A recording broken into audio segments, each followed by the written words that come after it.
Imagine you are in the middle of the 20th century, a world engulfed in war, crisis, and unrest. From that chaos, a strange man appears with glowing eyes and a mind obsessed with spherical structures that are said to encompass all of humanity.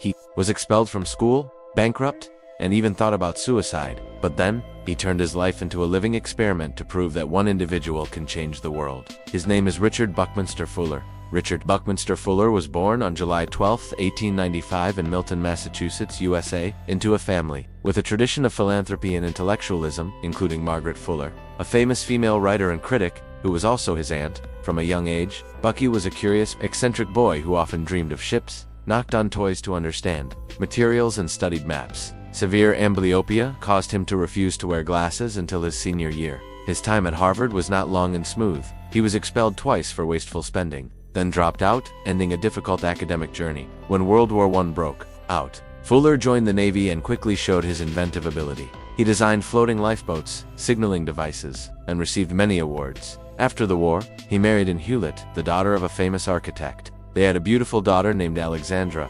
But then, tragedy struck. She died of a serious illness when she was only 4 years old. Fuller was devastated.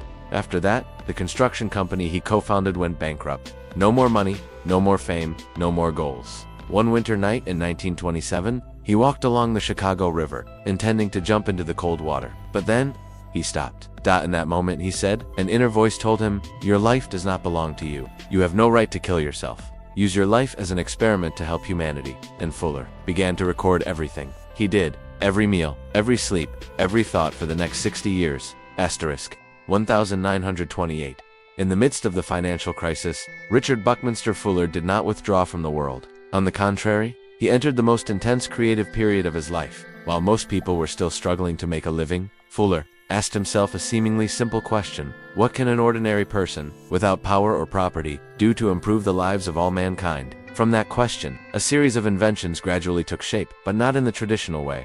Fuller built the Dymaxion, a 3-wheeled vehicle as long as a space shuttle, carrying 11 people, able to turn in an unprecedentedly tight radius, and especially, it consumed extremely little fuel. In 1933, the car debuted at the World's Fair in Chicago. Thousands of people crowded to see the car of the future, with a shape that seemed to have stepped out of a science fiction novel. But then the dream collapsed. During a test, the Dymaxion collided with another car. The driver died.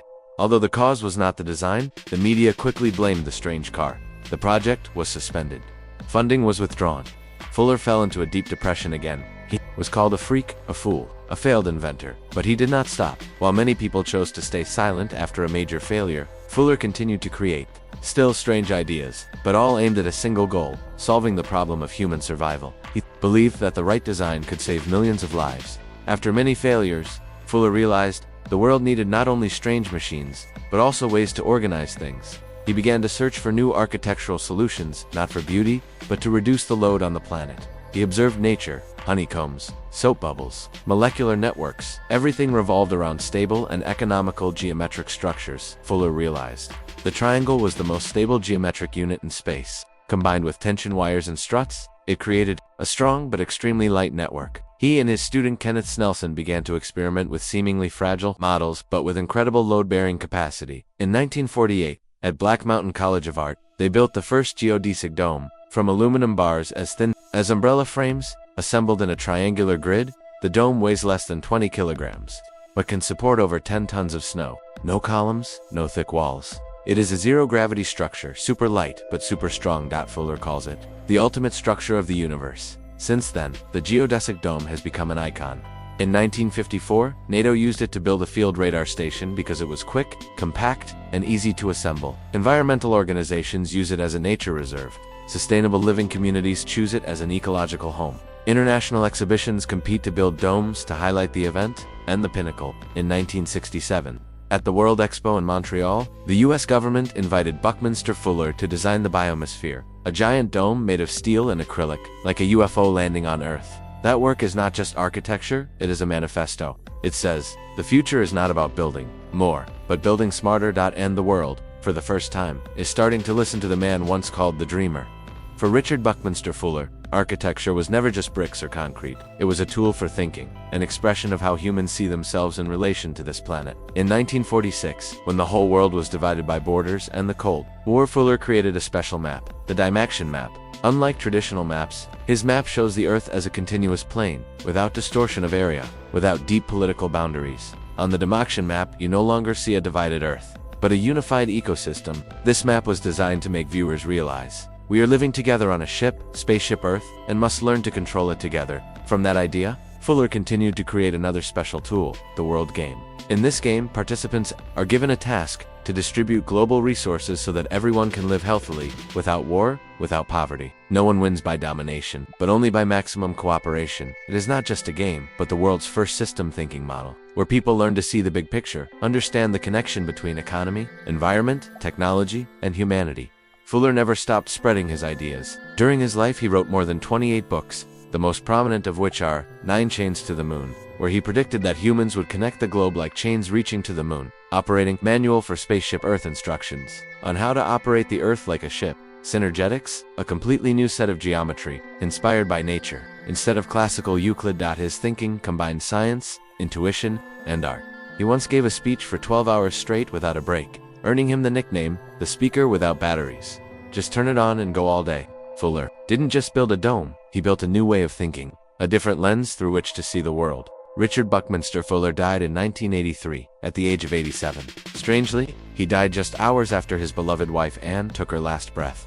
They passed away on the same day, as if by appointment, as a way of affirming, life together, death cannot separate. The two people who were together for nearly half a century witnessed the turbulent years of the world wars, changes, and even the miraculous advances of mankind. But no matter how the times changed, Fuller's legacy was always ahead of its time.